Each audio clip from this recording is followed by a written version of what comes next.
नमस्कार छात्रों, जय हिंद, वंदे मातरम। स्वागत है आपका फिर से हमारे YouTube channel bright future commerce classes में।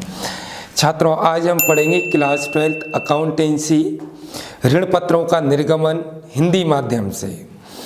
तो आज का चैप्टर का नाम है हमारा ऋण पत्रों का निर्गमन। ऋण पत्रों का निर्गमन थ्योरी पढ़ने से पहले बेटा हम डिस्कस करेंगे सबसे पहले अंशों के निर्गमन पर। अंश क्या थे आपने पिछले चैप्टर में पढ़ा है। कंपनी लेखे में जब एक सार्वजनिक कंपनी को पूंजी की आवश्यकता होती है तो जनता में वो क्या जारी करती है, अंश जारी करती है और जनता से क्या प्राप्त करती है, पूंजी प्राप्त करती है। अंश क्या थे बेटा, कंपनी की अधिकृत पूंजी के छोटे छोटे भाग क्या कहलाते हैं, अंश। जो व्यक्ति अंश क्रय करता है उसे हम कहते हैं अंशधारी। अंशधारी कंपनी के वास्तविक स्वामी या सदस्य होते हैं।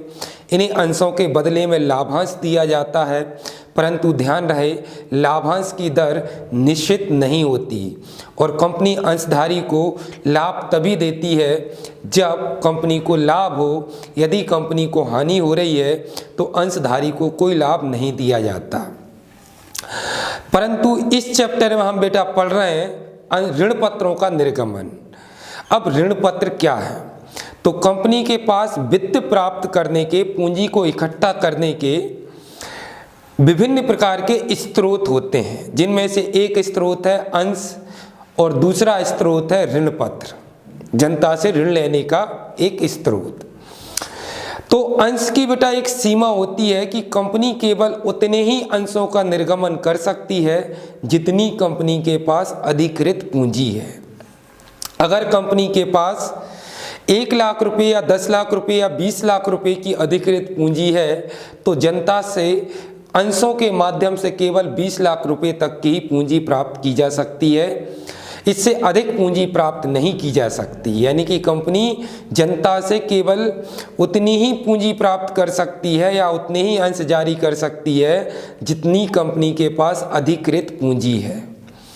परंतु कभी कभी ऐसा होता है कि कंपनी को अपने व्यापार को बढ़ाने के लिए और अधिक अतिरिक्त पूंजी की आवश्यकता होती है। तो अतिरिक्त पूंजी को प्राप्त करने के लिए उसके पास दूसरा विकल्प होता है क्या बेटा, ऋण पत्र। तो आज के इस चैप्टर में हम यही पढ़ेंगे कि ऋण पत्र क्या है और इसके प्रकार कितने होते हैं, इसकी विशेषताएं, इसके उद्देश्य, लाभ क्या होते हैं, अंश और ऋण पत्र में क्या अंतर होता है। तो चलिए पढ़ते हैं, स्टार्ट करते हैं ऋण पत्रों का निर्गमन। पहला क्वेश्चन हमारा आता है बेटा, ऋण पत्रों से क्या आशय है। ऋण पत्र से क्या आशय है। ऋण पत्र जिसे हम इंग्लिश में कहते हैं बेटा डिवेंचर। अब ऋण पत्र, ऋण लेने का प्रमाण पत्र क्या होता है कि जब एक कंपनी जनता से दीर्घकालीन ऋण प्राप्त करती है, जब कंपनी को दीर्घकालीन पूंजी की आवश्यकता होती है और वो जनता से उस पूंजी को ऋण के रूप में प्राप्त करना चाहती है, तो उस ऋण के बदले में कंपनी जनता में एक प्रमाण पत्र जारी करती है जिस पर कंपनी की कॉमन सील यानी कि सार मुद्रा लिखी होती है और ऋण भुगतान की शर्तें और ब्याज दर भी लिखी होती है। उसी प्रमाण पत्र को बेटा हम क्या कहते हैं, ऋण पत्र। देखिए, अंश भी एक सर्टिफिकेट है और ऋण पत्र भी बेटा क्या है, एक सर्टिफिकेट है। कंपनी के लिए अंश भी एक पूंजी का स्रोत है और ऋण पत्र भी बेटा एक पूंजी का स्रोत है। दोनों में अंतर क्या है इस पर हम चर्चा करेंगे। फिलहाल में इतना समझ लीजिए ऋण पत्र होता क्या है। तो सिंपल अर्थ ये है, ऋण प्राप्ति का प्रमाण पत्र जो कंपनी के द्वारा ऋणदाता को जारी किया जाता है ऋण पत्र कहलाता है। ऋण प्राप्ति का प्रमाण ऋण पत्र कहलाता है। ध्यान रखिएगा, ऋण पत्र सदैव कंपनी की सार मुद्रा के अधीन जारी किए जाते हैं, कॉमन सील के अंडर जारी किए जाते हैं। जिस व्यक्ति के पास ऋण पत्र होते हैं उसे हम कहते हैं ऋण पत्रधारी। और ऋण पत्रधारी यानी कि डिबेंचर होल्डर और ऋण पत्रधारी बेटा कंपनी के ऋणदाता या लेनदार होते हैं। कौन होते हैं, ऋणदाता या लेनदार। और ऋण पत्रधारियों को कंपनी एक निश्चित दर से ब्याज का भुगतान करती है, चाहे कंपनी को हानि ही क्यों ना हो। और ऋण पत्रों पर ब्याज की दर क्या है, निश्चित। ऋण पत्रों पर ब्याज के भुगतान की अवधि बेटा 6 माह होती है। कितने माह, 6 माह। अगर कंपनी ने 5 साल के लिए ऋण लिया है तो 5 साल के हिसाब से 10 बार ऋण पत्रधारी को ब्याज देगी, यानी कि हर एक 6 माह में कंपनी ऋण पत्रों पर ब्याज का भुगतान करती है। ध्यान रहे, ऋण पत्रधारी केवल कंपनी के कौन है बेटा? ऋणदाता है। ऋण पत्र क्या है? ऋण प्राप्ति का प्रमाण है। ऋण पत्र किसके अधीन जारी किया जाता है? कंपनी की सार मुद्रा के अधीन। ऋण पत्रों पर ब्याज की दर क्या होती है? निश्चित होती है। ऋण पत्रों पर ब्याज की अवधि कितनी होती है? 6 माह होती है ना। अब ऋण पत्रधारी जो है वो क्या है बेटा? सुरक्षित है। सुरक्षित मतलब अगर कंपनी को हानि भी हो जाए तब भी ऋण पत्रधारियों के ऋण और ब्याज का भुगतान कंपनी को करना ही पड़ेगा। चलिए अब देखते हैं वास्तव में ऋण पत्र का अर्थ क्या है। तो ऋण पत्र ऋणदाता, ऋणदाता मतलब जनता, जो व्यक्ति कंपनी को ऋण दे रहा है। ऋणदाता तथा कंपनी के बीच एक अनुबंध है। अनुबंध मतलब समझौता, कॉन्ट्रैक्ट, एग्रीमेंट। ऋण पत्र ऋणदाता तथा कंपनी के मध्य क्या है? एक अनुबंध है जिसके अंतर्गत कंपनी ऋणदाता से लिए गए ऋण का ब्याज सहित भुगतान करने का वचन देती है। इसमें ऋण संबंधी शर्तें दी होती हैं। सरल शब्दों में कह सकते हैं ऋण प्राप्ति का प्रमाण होता, ऋण पत्र ऋण प्राप्ति का प्रमाण होता है जिस पर कंपनी की सार मुद्रा अंकित रहती है। ऋण पत्रों पर ऋण पत्रधारी को निश्चित दर से ब्याज दिया जाता है, चाहे कंपनी को लाभ हो या हानि हो। अब इसकी ऋण पत्र की परिभाषा एग्जाम में पूछ ले कि ऋण पत्र की परिभाषा दीजिए, तो भारतीय कंपनी अधिनियम 2013 की धारा 230 के अनुसार ऋण पत्र में कंपनी का ऋण पत्र, स्कंद, बॉन्ड तथा कंपनी की अन्य प्रतिभूतियां सम्मिलित हैं, चाहे वे कंपनी की संपत्ति पर प्रभार रखती हों या ना रखती हूँ।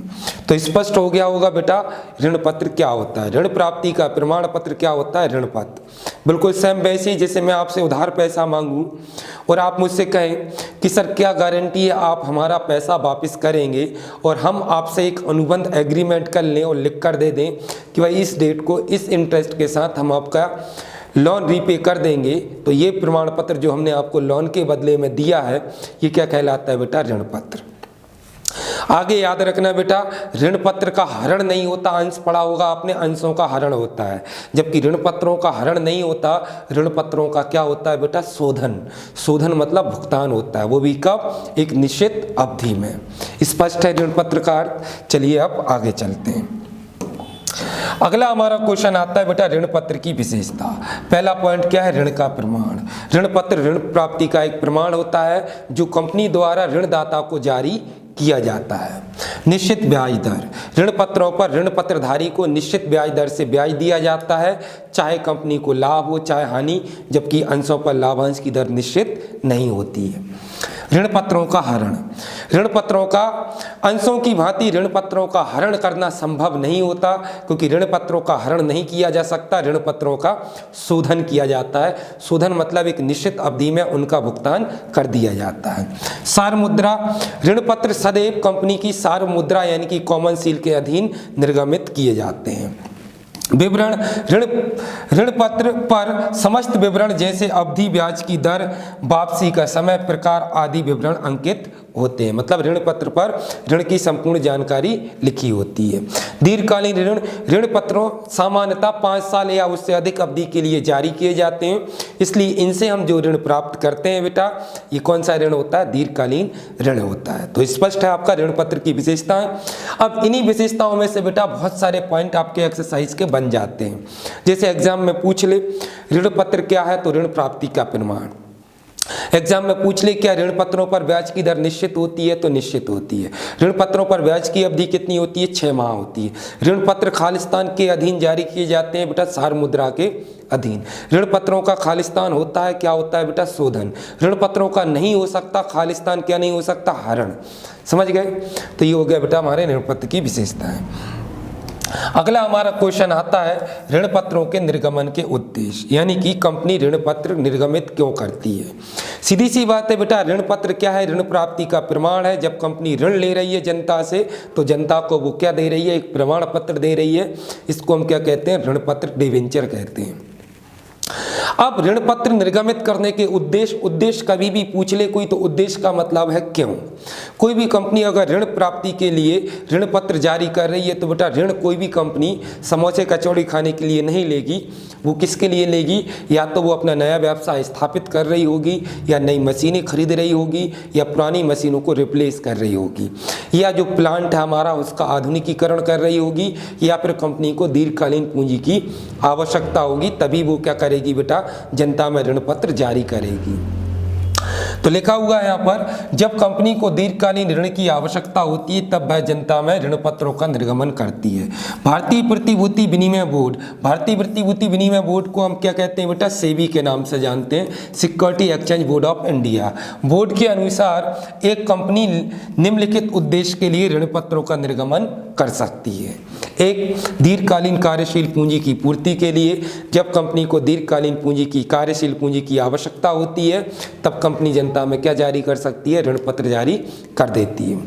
प्लांट और संयंत्रों का आधुनिकीकरण करने के लिए, हमारे पास जो प्लांट है, मशीनें हैं, उपकरण हैं, वो पुराने हैं, हम चाहते हैं उनका आधुनिकीकरण कर दें, इसके लिए हमें ज़्यादा पूंजी की आवश्यकता होगी और हम जनता में क्या निर्गमित करेंगे बेटा, ऋण पत्र निर्गमित करेंगे। नए प्रोजेक्ट की स्थापना के लिए, नया प्रोजेक्ट लाना चाहते हैं हम, नया प्लांट लगाना चाहते हैं, तब भी हमें अधिक पूंजी की आवश्यकता पड़ेगी, परिणाम स्वरूप कंपनी क्या जारी करेगी, ऋण पत्रों का निर्गमन। अंशों का शोधन करने के लिए, अंशों का शोधन, कभी कभी क्या होता है, कंपनी पूर्वाधिकार अंश जारी कर देती है। क्या कर देती है बेटा, पूर्वाधिकार अंश जारी कर देती है, आपने पढ़े होंगे।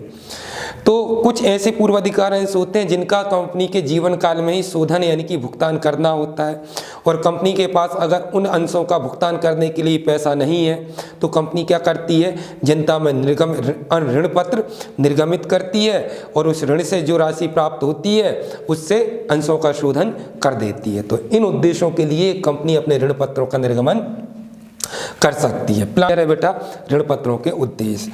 अगला हमारा क्वेश्चन आता है,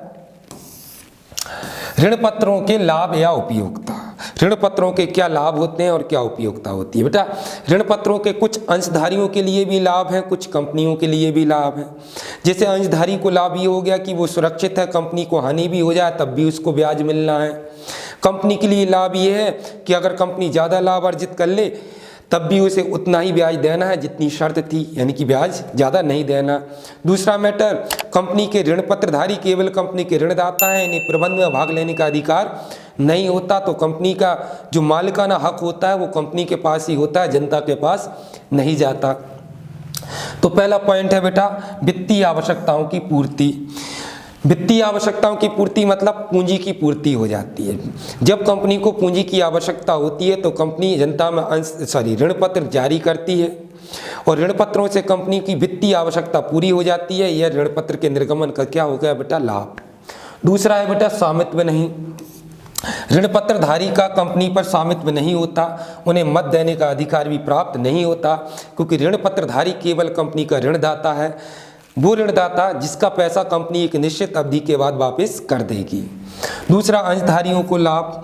कम ब्याज दर पर ऋण पत्र उपलब्ध होने पर ब्याज के भुगतान के पश्चात अंशधारियों को पर्याप्त लाभांश मिल जाता है। अगर हम ऋण पत्रों पर ब्याज की दर कम हो तो इससे ब्याज के भुगतान को कम करना पड़ेगा कंपनी को, और कंपनी का शुद्ध लाभ जो है वो क्या हो जाएगा बेटा, बढ़ जाएगा, जिससे अंशधारी को क्या होगा, लाभ होगा। ऋण वापसी की सुविधा। कंपनी के पास पर्याप्त धन उपलब्ध हो जाने पर ऋण पत्रों का भुगतान कर दिया जाता है। ऋण पत्रधारियों को सुरक्षा। ऋण पत्र कंपनी की संपत्ति पर सहायक प्रभार के रूप में होते हैं, अतः घाटे या समापन की दशा में इनके द्वारा दिया गया ऋण सुरक्षित रहता है, चाहे कंपनी को लाभ हो या हानि हो। तो ये होगा बेटा ऋण पत्रों के लाभ या उपयोगिता।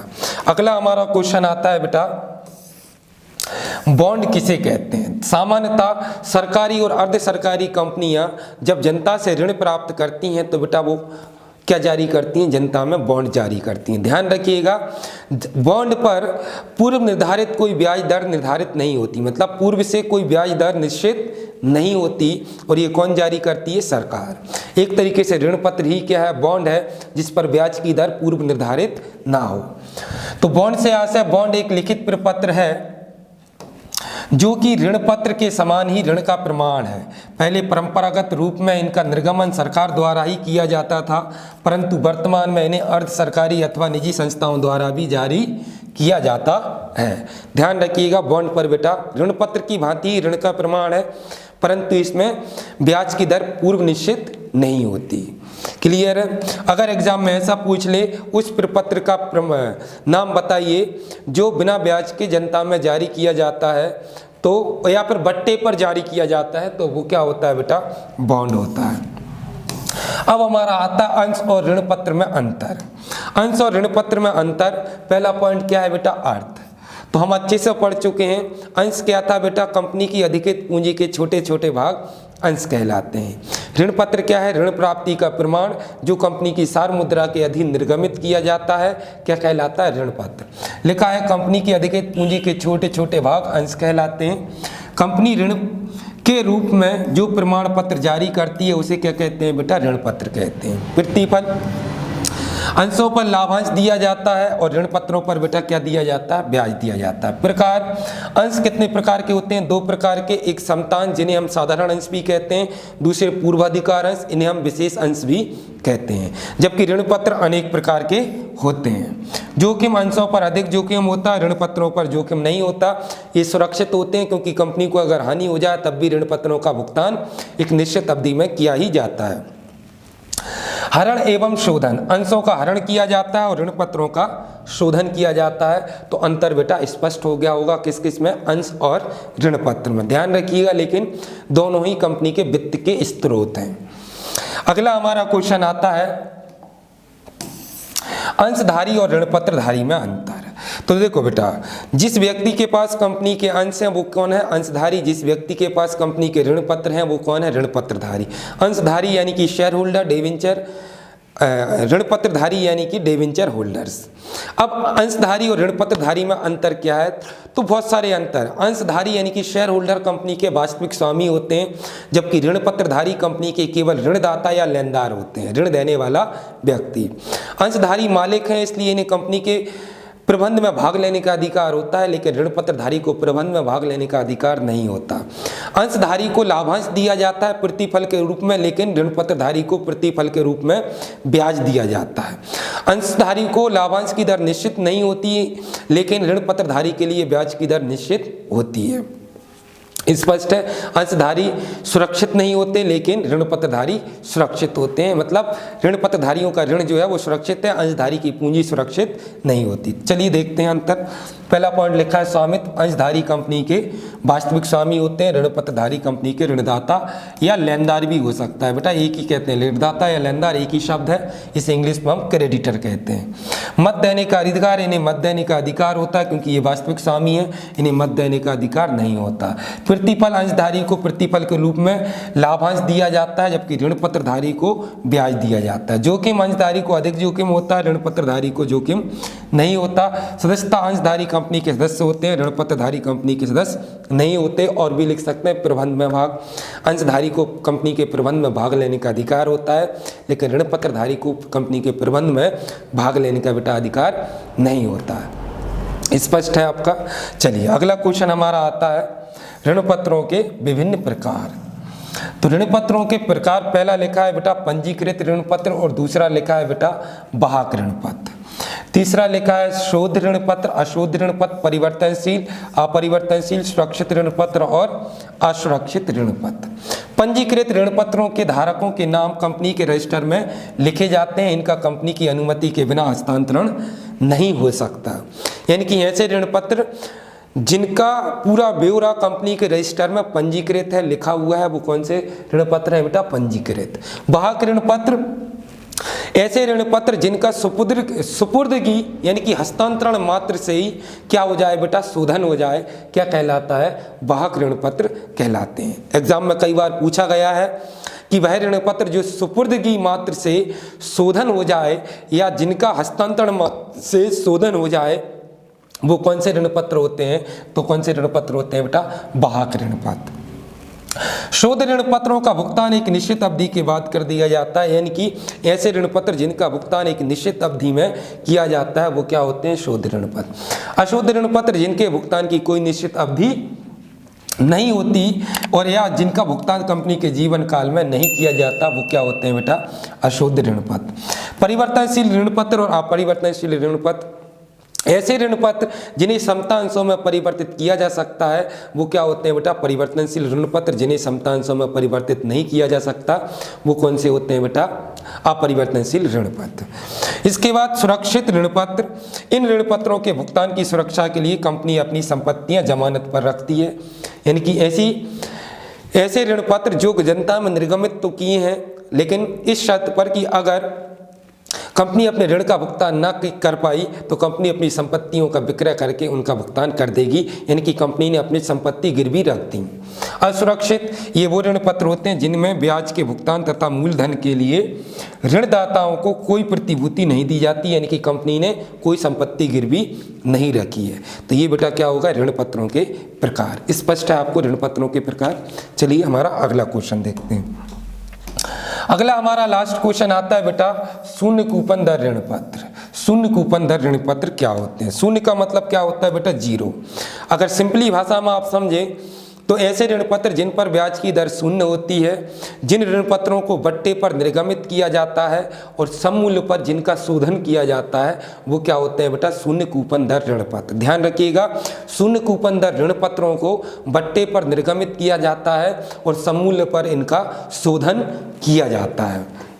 तो यहाँ पर पढ़ लें हम, शून्य कूपन दर ऋण पत्रों पर निर्धारित ब्याज दर निश्चित नहीं होती।